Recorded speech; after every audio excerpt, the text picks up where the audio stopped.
Hello.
Good afternoon, everybody. We'll be starting the WebEx in 5 minutes.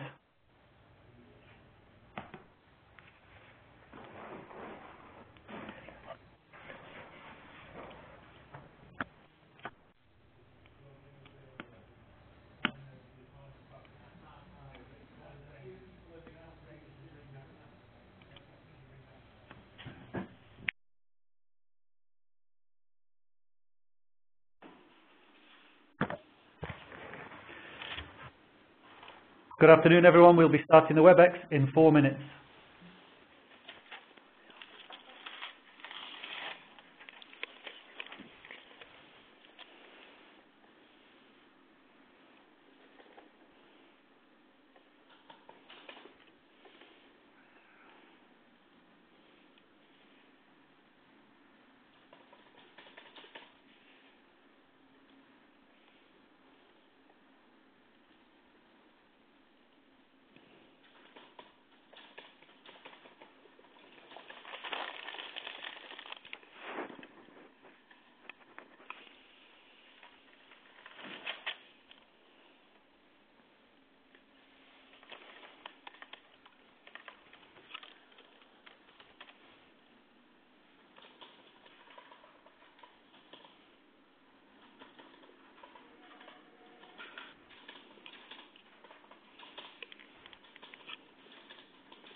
The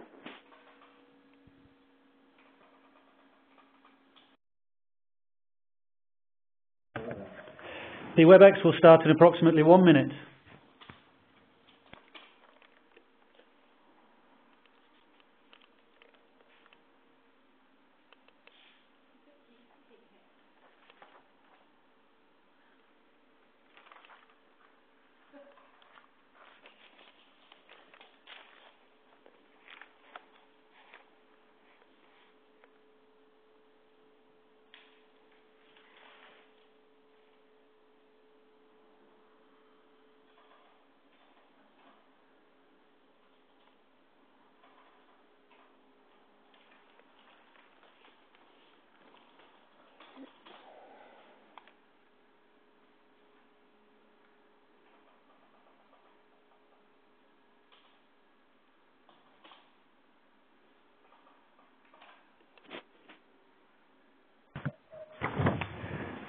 Good afternoon, everybody. Thanks very much for joining us.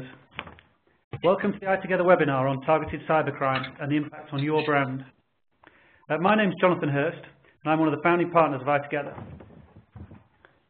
formerly known as Network Integration Technologies. That was a bit of a mouthful, so we decided to rebrand. This is a highly pertinent webinar that's taking place today, when recently the Council of Europe decided on Friday that there would be tough penalties levied on European Union businesses that did not follow stringent anti-cybercrime policies.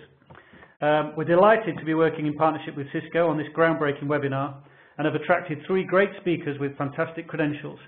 So without further ado, I'd like to introduce you to Paul King. Paul is Senior Security Advisor in Cisco's Corporate Security Programs Organization. That's a bit of a mouthful, so we'll just call it CSPO. Paul advises on a wide range of security matters and represents Cisco at the Home Office and law enforcement agencies. We're delighted he's agreed to talk at our webinar. Morgan Lloyd, also from Cisco, he runs the security business for their public sector segment. He's worked in technology for the past 18 years, being involved in the internet technologies from their formative years. Since joining Cisco, Morgan has been advising some of their largest customers on good security practice and is heavily involved in Cisco's public services network activities. And finally, our speaker from a brand perspective is Martin O'Toole. Martin has 15 years experience in media and through-the-line agencies, managing the client acquisition and creative strategy process. Martin is now Managing Director and co-founder of McGrath O'Toole, a brand revival agency. Martin's also an expert guest blogger on the online portal Smart Insights. Before we start the webinar, if you have any questions, then please email them to hello@itogether.co.uk, and we'll do our best, if possible, to incorporate them in the discussions that the speakers are having. So, I'll now pass you over to Paul King, and would like to welcome him to the webinar. Hi, Jonathan. Thanks very much. Good afternoon, everybody. My name is Paul King. I'm a security advisor at Cisco, and I'm going to do a short presentation today to give you an intro to Cisco's view of security. I'm just going to wait for them to pass the ball over to me so that I can show you the slides, because I need to be presenter. Thank you very much.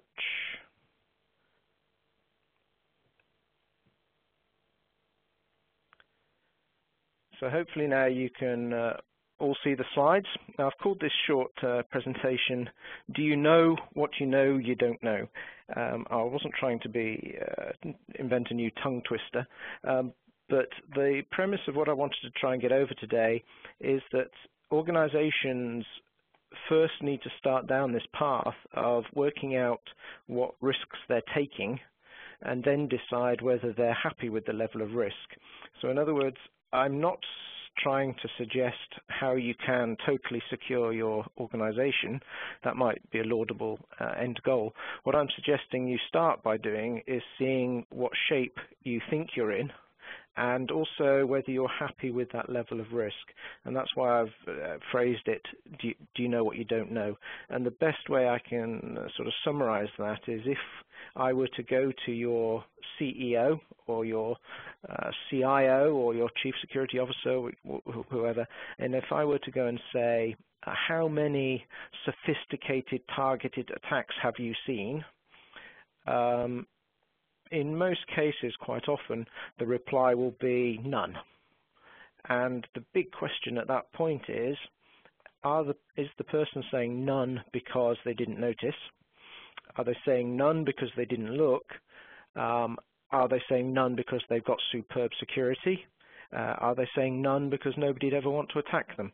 I don't know the answer to any of those, and there isn't a right or wrong answer.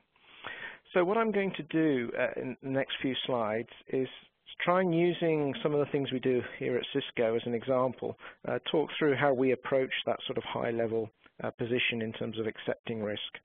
I am definitely not suggesting we are doing everything right. That is definitely not the point.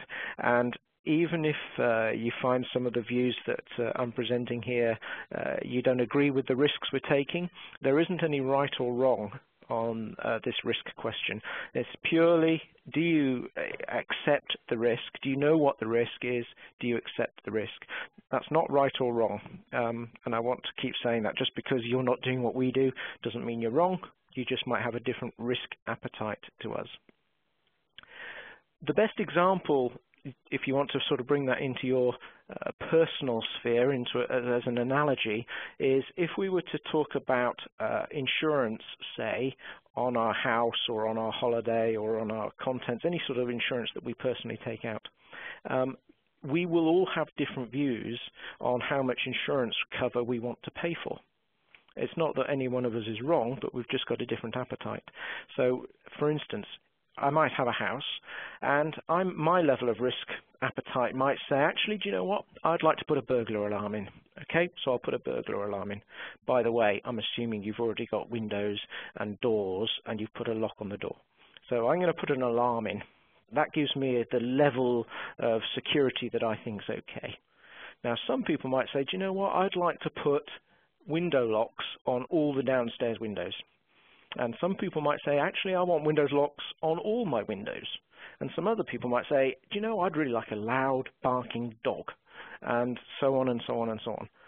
At what point do you sit in your house with the fortress that you've built around you, and do you think that you're happy with the level of risk? And that's exactly the same sort of scenario that I'm trying to say we should take in corporate scenario, in the corporate sense. But to do that, we've got to understand the risk.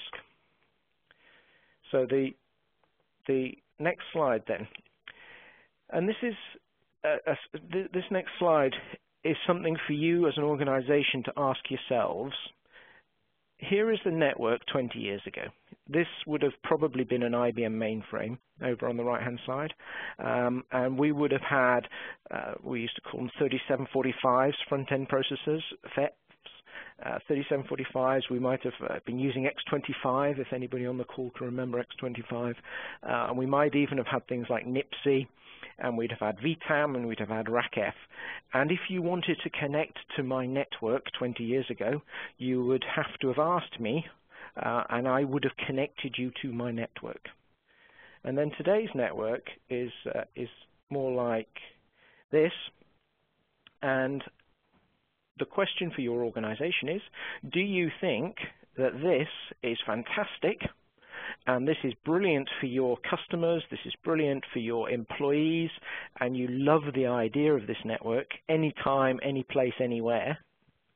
Or does your organization think, oh my goodness, look at that, it's horrific. If we let people on there, they'll only go and hurt themselves.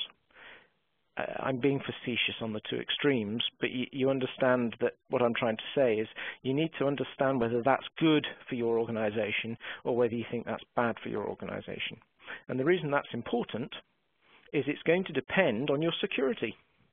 Because if you think that this is bad, this picture, then you are going to ask the security team to make sure nobody can get on there. You're going to ask the security team to block, to lock, to ban, and to stop. If you think that this is fantastic, then you're going to ask the security team to let you do these things. In other words, to enable the business and say, how can I do wireless securely? How can I do wireless securely? Or please tell me how to ban wireless.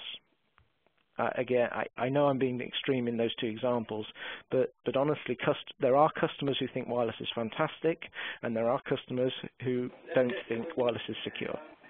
So I'm not trying to say that's right or wrong, that's just a risk appetite. So we go on to the next slide. What is actual risk?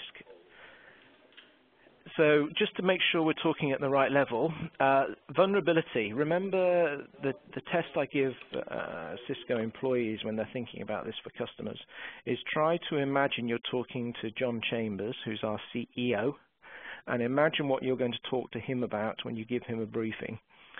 And so vulnerability is going to be a weakness in a process, it's going to be a weakness in a system, it's going to be a weakness somehow procedurally probably.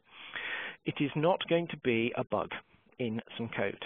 So at the level I'm talking here, this isn't a bug in, say, Adobe. This isn't a bug in, say, some, a spreadsheet package. This is more likely to be that we've got some problem in terms of our procedure or our process. If we move on to the next one, which is to say, what are we trying to protect? This is probably the hardest question for most organizations. What are you trying to protect? What's at risk? What would you like me to look after? And if you don't get this bit right, you can't do some of the later things about checking whether you're spending the money in the right way. I would suggest to you that a better way, if you struggle with what are you trying to protect, is to turn it this way, which is to say, what is the impact on your company? So what would take your company out of business altogether? What would make you go bust? What would cause you to lose your, decrease your share price by 10%? What would cause you to lose a big bid that you've got coming up against a very aggressive competitor? These are impacts, and from the impacts you will then maybe find out what the asset is. To make up an example for you, let's suppose you're going to announce your results, and let's suppose something happened to your financial system that would cause a big impact to your company. Therefore, you would say that your financial system is an asset that you need to protect. And when I say protect, I don't just mean confidentiality. A lot of people get hung up on confidentiality of information. That is important, but there are two other things that are also important. The integrity of the information, in other words, can you trust it? Is it what you think it is? And then secondly, the availability of the information. In other words, can I actually get the information I need when I need it? Unfortunately, those have an acronym, confidentiality, integrity, and availability. The acronym is CIA, which some people might say is a bit spooky. Moving on to the next thing, and this is the hardest thing, which is threat. Who is going to attack me? It's all very well coming up with these mysterious impacts and people trying to do things, but who's going to do it? And I would offer that there is one threat that everybody should consider. To have a threat, you need to have a motivation, so somebody needs to be motivated to attack. We then need to have the capability, so somebody has to have the capability to attack. And then finally, we need to have the opportunity. In other words, they can get there to do the attack. So if all three exist, so that's the motivation, the opportunity, and the capability, then you've got a threat. And I would suggest to most people on this call that the threat for them is money. So the motivation is money. Somehow, I bet your organization has the opportunity for me to make money, either by stealing your information or by stealing your customer credit cards. Somehow, I bet there is a motivation around money, and that means there is probably a threat. Now, here's the hard part. What's the likelihood? Don't know, I can't give you that information on the phone doing a WebEx like this, but that's the tricky part, and that's the bit where you accept the risk. Okay, so I'll just leave that up there to work out. So from here, your organization should know what assets you're protecting, maybe deciding it through the impact analysis, then you know what the risks are and you accept the risks. So remember what I said, not try and get rid of them, you accept them. Here at Cisco, we allow our employees to use iPads, iPhones, laptops, they can use almost any device they like. Going forward next year, this year, it's going to be even wider than that. Is there no risk attached? No, that's not true. There are some risks, but we accept the risks, and actually we work to mitigate or to manage the risk. We're not trying to say zero risk. Threats, we could do a lot more on this, and I think one of the later speakers is going to cover this.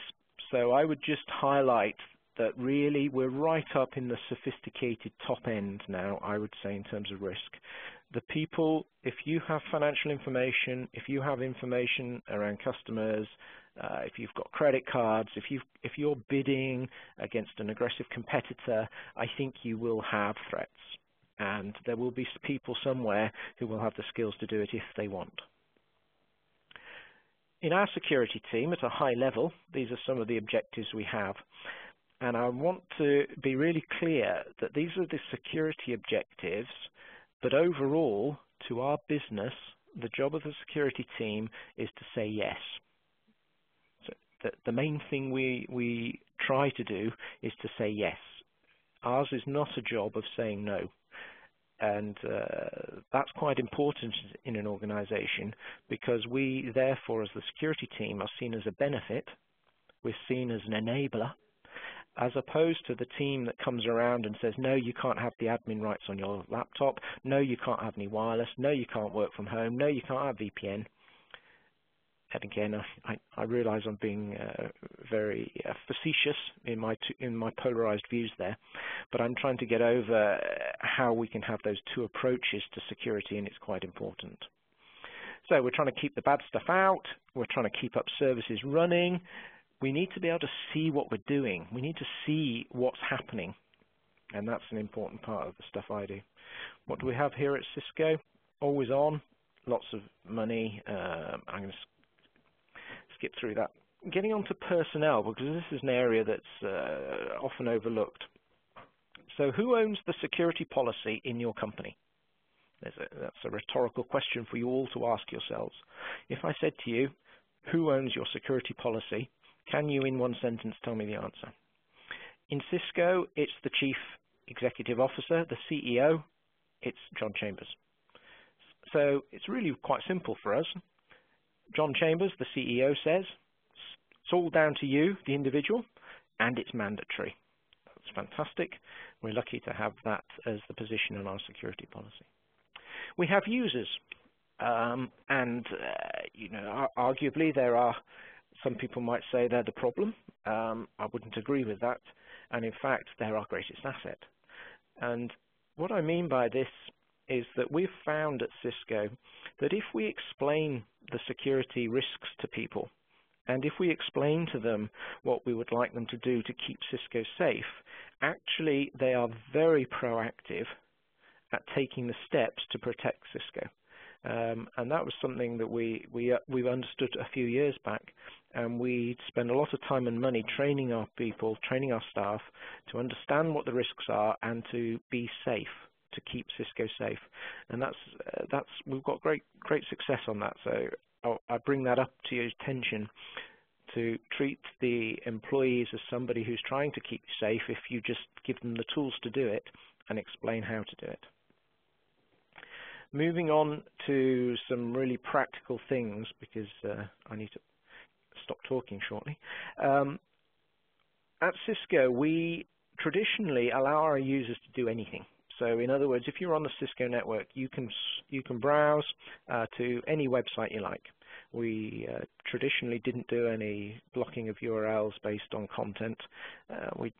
We personally don't have that risk appetite. Is it right or wrong?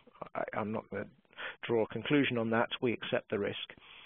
However, what changed over the years, and it's shown in the picture down in the bottom left, is that there is more and more malware coming in, not through email, so not through the traditional email attachment and so on, but actually through what we call drive-by or web attack. And because of the problems of attacks coming in through websites, we've actually changed and added some extra function. So when I say traditional practice is losing its effectiveness, what I'm saying here is we patch, That's mandatory. We have AV, up to date. We have some heuristics, and yet there will still be malware that will work, and therefore we have to accept that that's the case. So what we've done at Cisco is we've used our own IronPort product, the Web Security Appliance, WSA, and we now proxy every single HTTP connection out of Cisco, and we do it not for content, we do it entirely for malware. So we still don't block anybody based on the content they're going to. We block it only on malware. And we have blocked millions and millions of infected pages. It's been a huge success and drastically brought down the attack vectors that can be used against us. So that's another slide showing that same thing. So this is getting towards the final part of the slides now. And what I'm trying to say on this slide is that you should make sure that you not only collect logs, which is the C part, but you also analyze them. So that's the do you know what you don't know? Have you looked at your log files to check whether anyone has done a certain type of attack against you? Because only at that point can you say whether or not you are happy with your level of risk. So that's really important. The second part that comes out from this slide is that you should measure the effectiveness of your security solutions that you put in. If you've put in antivirus, how many viruses are you stopping? How many viruses are you missing? So that sort of feedback loop to measure the success is very important. So, final slide then. Always question what you're doing, and these are directly from the Chief Security Officer at Cisco, who is my boss. So always question what we're doing. Always check that what you're doing still is valid. Stop asking for the best practices and start saying what is effective and how effective is it. So again, very important to do that because you've got to measure whether you're being successful or not. What can I see? What don't I know? What can't you see? Are you missing some log files? Are you missing some data? Rather importantly, that you go and get it. What can I shamelessly copy? Share best practice. We at Cisco are more than willing to share best practice. Ultimately, if somebody's got some good ideas on a particular attack profile, then we'll certainly take it. And at that point, I put that slide in because I just think it's quite a cool slide. So we've got to try and be good all the time. They just have to get in once. At that point, I will finish, and I will pass over to Morgan. Just a sec. Thank you very much for that, Paul. I believe now we're passing over to Morgan Lloyd. Yeah, I'm just going to pass that over to Morgan, if I can find him. There he is. Done. Over to you, Morgan.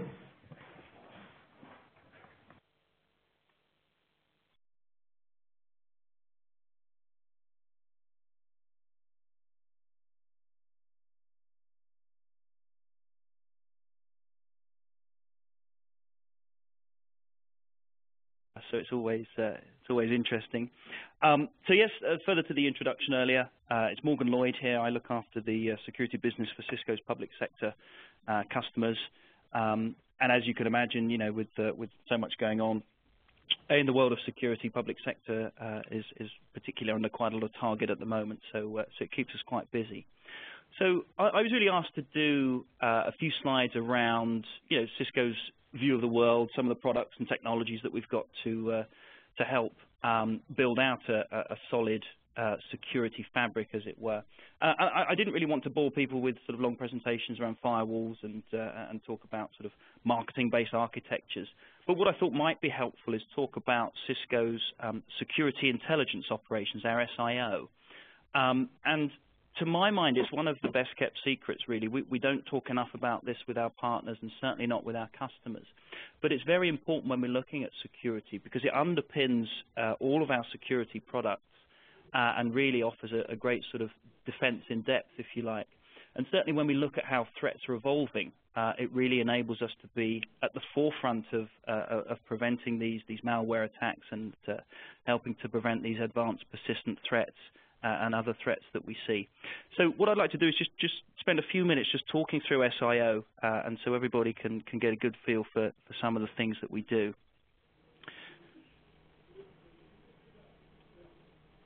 Okay, so jumping through there.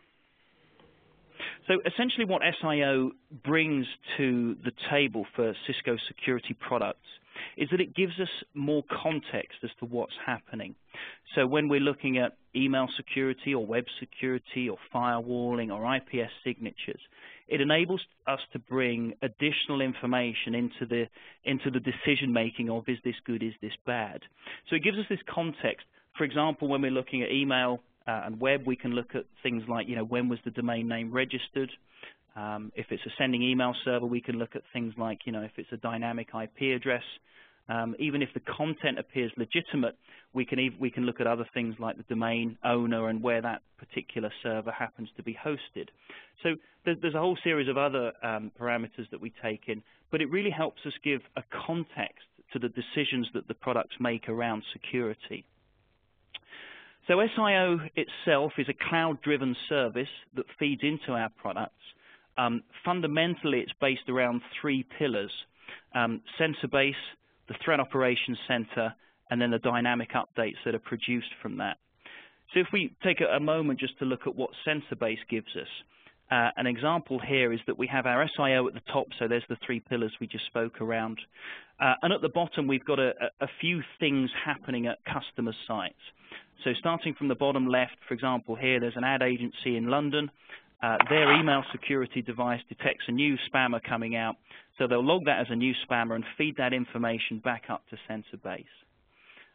3 minutes past 8, we've got an ISP data center in Moscow, and one of our web security appliances, and these are the IronPort appliances that we use here at Cisco, detects a new botnet. So again, that will log that information, feed that back up to SIO. 7 minutes past 8, we've got a bank in Chicago, and the IPS there is detecting a new hacker trying to probe that network. So it logs the IP address and feeds it back up to SIO. Now, what SIO does is take that information, add some intelligence around it, and then pushes information back out to all of the other Cisco appliances. So by 10 past 8 in the morning, all of our customers globally that use email, web, and IPS instantly have a new set of instructions around, this is a bad IP address, this is a bad website, this is a bad spam server. So we're able to react, very, very quickly to new things, new threats that are happening. SIO is often referred to as a credit reference agency on the Internet. So we collect 200 parameters on virtually every routable IP address on the Internet, and that really feeds into our products. So some numbers around SIO, and some of these are really staggering when you get into the real depth. So on the sensor-based side of things, we're receiving over 1 terabyte of data every single day.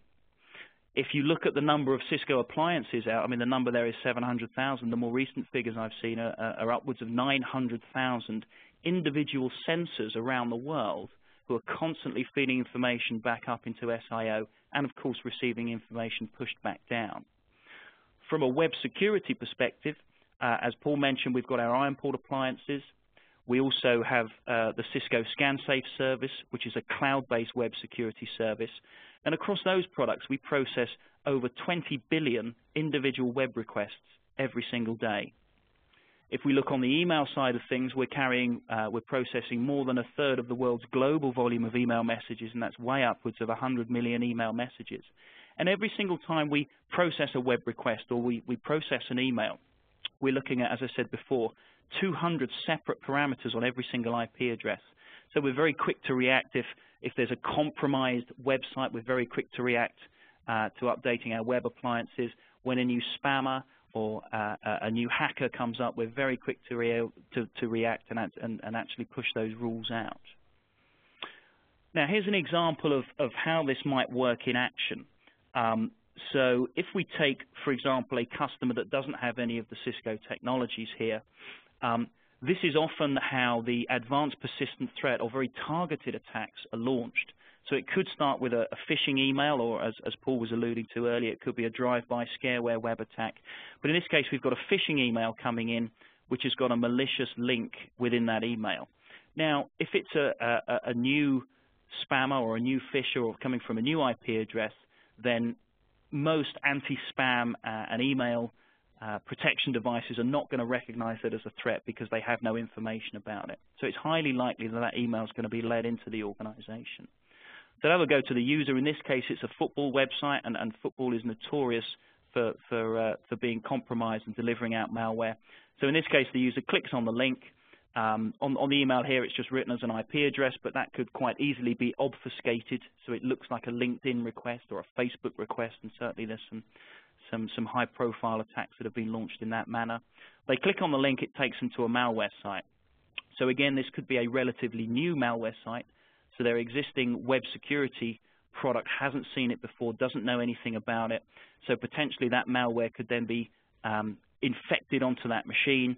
So the laptop's been compromised. It could be harvesting passwords, any number of bits of information, and then quite feasibly feeding that back to the command and control center because the customer's IPS won't have known that that's a bad known IP address. So this is a very, very common attack. Now, if we sort of look at this from a Cisco perspective and how using SIO we can overcome this, we would view that entire attack and we're able to sort of correlate things happening between our products.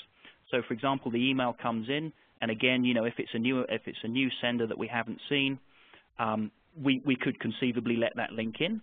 But what we will do is, firstly, we'll take that URL or IP address that we've got, and we will run it through our IP reputation database. Do we know anything about this? If we know it as a malware server, we won't let the user go, and we'll just, you know, we'll delete that email and log that email sender as being bad. Let's say, for example, that we haven't seen that IP address before. User clicks on it. What we'll actually do, though, before that email is let into the organization, we will add a small redirect to the front of it. So the first time a user clicks on the link, we'll automatically redirect him through our ScanSafe web security service in the cloud, and then as the page comes back, we'll then perform some very in-depth analysis, deep heuristic scanning, and recognize pretty quickly that it's malware. So we'll block the site. What we'll also do is tell our email servers that anyone sending this IP address or sending from this IP address is bad, and we can also update the IPS sensors to say that if you've got any machines on your network attempting to phone home or attempting to send information to this IP address, then to block them as well. So it's a fairly sophisticated way of overcoming particularly these zero-day threats or these new attacks that we see coming out. Okay, the next pillar of SIO, excuse me, the slide's jumping forward quite quickly. So the next pillar of SIO is the Threat Operations Center. This is the clever guys that sit in our cloud data centers, and we've got data centers all around the world that process this kind of information. So again, to put some big numbers around it, we've got 500 staff full-time looking at this, 80 of which are PhD or very heavily accredited Cisco engineers. They're dealing in 40-plus languages. Again, this is often something that's not seen when you've got threats coming in from different countries with different language. That can often be a barrier for products, but we've got multiple language support. And this is an operations center that runs 24 hours a day, 7 days a week, 365 days a year. And so far, Cisco have invested over $100 million in this. So, you know, that gives you an idea of the scale of the operation. And really what these people are looking is to build out more intelligence about threats that we're seeing, see how the threat landscape is changing. They're helping you know, investigate new breakouts that we're seeing and help us write very accurate rules and advanced mitigation techniques that are then pushed out to our products. So the final element we've got is the dynamic updates. This is the stuff that's produced from SIO and pushed down to our products. We're currently tracking well over 40,000 different vulnerabilities. So this could be, you know, Cisco or Microsoft or Oracle or SAP announced vulnerabilities. We're tracking those. For IPS alone, we're producing over 3,000 separate signatures. So these guys are processing out over 500 gigabytes of data just to produce these rules. And that results across all of our products in over 8 million rules every single day. And again, we're talking about those 200 different parameters that we check. So in essence then, at the top, we've got our SIO, which is our cloud-driven analysis system. It's looking at reputation, it's updating signatures, creating rule sets, which are then pushed down into filters for IPS or email or web or firewalls, and then pushed down then to increase the accuracy of our on-premise appliances. When we look into email, we've mentioned before, it's over a third of the world's global volume of email traffic. And by having this holistic view, we're able to get an edge on the competition when it comes to new virus outbreaks, typically about 13 hours. Now, we actually publish these on our website. If you search for the Threat Operations Center, or TOC, on the Cisco website, when we find a new virus or a new outbreak, we'll actually publish when we see it, and then we stack rank and show how long it takes other people in our industry to catch up with us. So there's always a good edge on email viruses. Same on web. We've already spoken about all the URLs that we monitor. That's over 4 million blocked websites every single day. When it comes to IPS, because we're also using this global correlation, this SIO database, typically in terms of real-time protection, we find it 100 times faster than a traditional signature-driven IPS system. And we've got very extensive Cisco vulnerability coverage. So when we identify vulnerabilities in Microsoft or Oracle or any of the sort of well-known applications, we're able to push out rules very, very quickly. And lastly, on the firewall, again, this benefits from the SIO rule sets.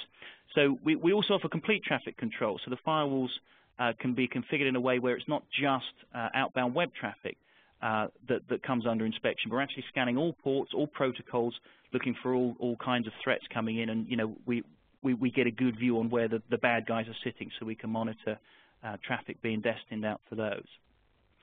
So that really just sums up SIO. As I said, this does underpin all of our email, all of our web, all of our ASA firewall, and all of our IPS products. And it does go some way to answer the why Cisco approach when it comes to security. So that's it from me. That's really just what I wanted to go through. So I shall now hand you over to Martin O'Toole.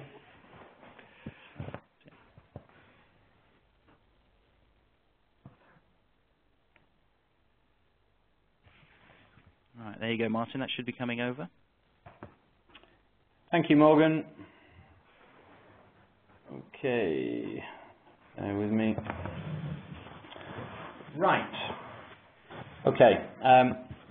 I've been asked to talk about the impact on brand of cybercrime, and I guess I'm acutely aware of my audience today and how I need to make a point of getting right to the sort of tangible features of brand pretty quick on. So because I guess there is a perception that brand and branding can be quite intangible / fluffy marketing stuff.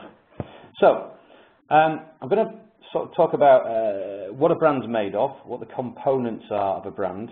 I'm going to talk about something called brand equity, and I'm going to talk about brand value, which is primarily what you'll be most interested in relation to how brand value can be calculated and how it can be affected by cybercrime. Worthwhile me briefly showing you, sorry, I'm in a bit of a freeze here. Okay, worthwhile me briefly just covering off a couple of recent cyber attacks, very high profile, very big business, and very well covered by the media. So forgive me for telling you things you already know about, but Sony PlayStation in April 2011, 77 million users had their details hacked and stolen. Facebook in January, 45,000 username and passwords hacked and stolen. Not the first hack that Facebook have had in recent months. And I guess more relevantly to the tech industry, RSA, and ironically the security industry, RSA, for those of you who don't know, are a division of EMC Group, and they're all about providing token of authentication solutions to ensure that things like this don't happen. They had a major hack, which I'm going to talk about a little bit further through the presentation. Safe to say it was can open and the worms were everywhere. So what happened? System-wide implications for RSA. Interestingly, from a marketing / PR perspective, similar to Sony, RSA spent a long time not commenting. Of course, with the emergence of social media and you know, online publications, this sort of thing is really risky from a reputation management perspective. These guys just sat very quietly and didn't say a word, whilst the industry and bloggers around the world just continued to speculate. There was a huge decline in product confidence and, of course, brand confidence, as you'd expect. Whilst that happened, a mass of authentication solution providers got on the bandwagon with some really risky, sort of edgy campaigns, which you can see all over the place, from print to digital to banners on SC magazine over here, just absolutely having a pop at RSA. The sort of medium to long-term effects were that 760 businesses were affected. Now, when I say businesses, we are really talking about some global enterprises here. We're not talking about SMEs, although I'm sure there was one or two. Notably was Lockheed Martin, a huge US defence contractor, and the ramifications of what happened with their subsequent hacks. I think people are still trying to unravel.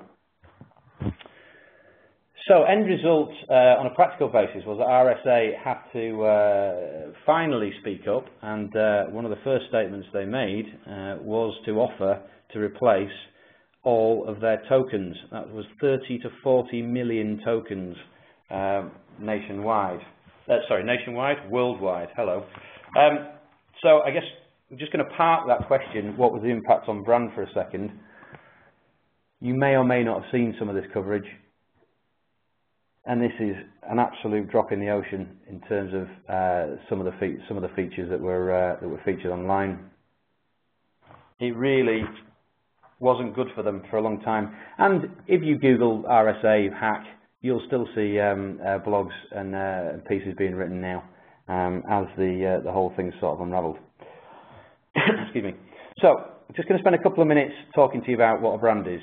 I don't want to teach grandma how to suck eggs here, but it's important you understand the context of where I'm coming from here, because I'm not just talking about a mark. A brand is a mark at the end of the day. It's a name, it's a term, a design, a symbol. You know that.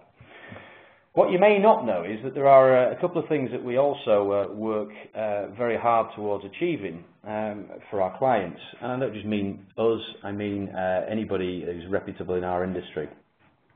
One of those things is brand equity. What we're trying to do with brand equity is to accrue through marketing some additional benefits or value to a brand. And simply put, brand equity is you either have it or you don't, based on whether or not you've built a brand or invested in a brand, or you haven't built or invested into a brand. It is, unequivocally, probably the most valuable asset a brand has, and believe it or not, it does hold financial value. And I'm going to explain that a little bit in a minute. But elements include, obviously, our recognition, your recognition of a brand and the mark, the profitability of the business, and of course share price. Again, we're going to talk about that because Paul already hit on share price when he talked about impact, and that's quite a crucial thing to consider. Before we do that, though, I just want to, don't worry, I'm not going to kill you with this diagram. I just want to show you our brand wheel. This is how we would break up a brand and simply demonstrate the components of a brand. I'm not going to go through the whole thing. What I'm going to skip straight to is the values, or you may have heard the term brand pillars. I'm going to talk about some commonly used adjectives in brand value land. I'm actually just going to talk about one, which will come up very frequently in a service or a product brand very often, and it's trustworthiness, it's trust. What I'm trying to get at in a very, very short space of time is one of the brand pillars of a business will often be trust, or a word relating to trust. And in this sort of situation, it goes without saying that trust is shaken as a pillar. Okay, so brand value. What's brand value? you could buy a cup of coffee from the cafe down the road, you could buy a cup of coffee from Costa, you could buy a cup of coffee from Starbucks, and they all have different prices. Now obviously there are various things that make up pricing in the world of marketing, but one of them is brand value. The difference is it's still a cup of coffee, but I'll pay more for my cup of coffee with Starbucks because I get an experience, I get a brand experience. And that is, in a nutshell, brand value, which can, believe it or not, be calculated. And there's no way I'm going to be able to explain that in 5 minutes on this webinar. Suffice to say, there are specialist businesses that do this, consultancies that charge a significant amount of money. And the equation consists of financial statements plus marketing dynamics, and the role of income generation and forecast for the following year. So it's a fairly complex thing, but it can be done. And in the end, businesses can end up with a brand value. So back to RSA. Sadly, I can't talk specifically about the brand value implications because that is, from what I can see, they haven't been published yet. I would imagine they'll be published any day now. What I can tell you, though, interestingly, is RSA, the security division of EMC Group, with a turnover in 2010 of $17 billion, only makes up 4% of the business. Now, I say only, that's 4% of $17 billion. I'm sure that's fairly significant in anybody's book. However, shortly after the Lockheed Martin news, and shortly after the implications were discussed of that, the entire group share price of EMC dropped by 5%. Now, this is what Paul was talking about. This is a direct impact on the business, on the brand of cyber attack. As I say, we can't calculate the value, the brand value now, but I'm sure you will be able to see those figures at some point soon. Ironic, obviously, that this is a security business, and security would, without doubt, be at core of the brand components. So, in 2011, and apologies to be quoting some American statistics here, but I think it's interesting. I would imagine there'll be an awful lot more research done and findings published on brand impact in the UK in the next year or two. It is, as Jonathan pointed out at the beginning of the session, hot topic in Europe now. But what I can share with you is that Experian, who have a division called Data Breach Resolution, recently commissioned a research institute called Ponemon, not to be mistaken with Pokemon, and they did a survey. And the survey was, I think they talked to 843 executives. It was all about cybercrime. And there's some sort of really scary but really tangible figures that I just wanted to share with you quickly. First thing is that on average, any corporation that suffers a breach will have to spend broadly 12 months repairing the reputational damage. Now that's obviously done in numerous ways, notwithstanding just good old-fashioned crisis management PR. In many instances, it's to do with a completely new or sideline marketing plan to go alongside the one that actually directly links with sales. The companies varied from anything from $1 million to $10 billion, with the average being $1.5 billion. This is brand values, by the way, and 82% of them lost sensitive or confidential information. This is the scary stuff, because the brand values in this survey of these businesses dropped anything between 17 to 31% following an incursion, which in anybody's book is scary figures. Cash-wise, that amounted to anything between $184 million and $330 million.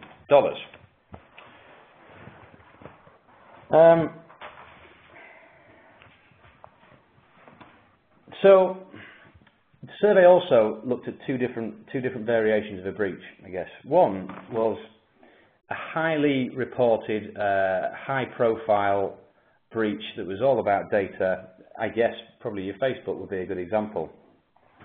With more than 100,000 employee records, for example, would suffer on average a 12% decrease in brand value.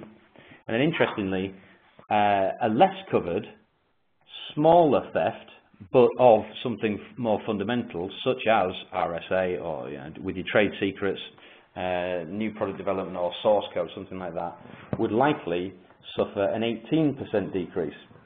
So all day long, coverage or no coverage, it's not looking good for brand values.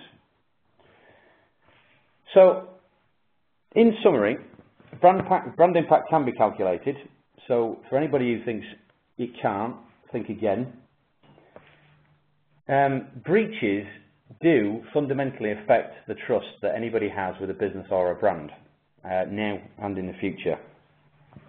I guess it's also worthwhile pointing out that whilst I'm talking about big, large enterprises, multi-million and billion-dollar enterprises, a breach is a breach is a breach, from SME to any size business, and depending on how close or whether or not trust features into your brand pillars or confidential information features into your service or product provision, you ought to be very concerned about any coverage or any publicity related to a breach, because as I mentioned earlier on, we have this thing called information superhighway and this new fandangle concept called social media, which means that try as hard as you might to keep it quiet, it will very quickly be tweeted, retweeted, liked or probably disliked on Facebook.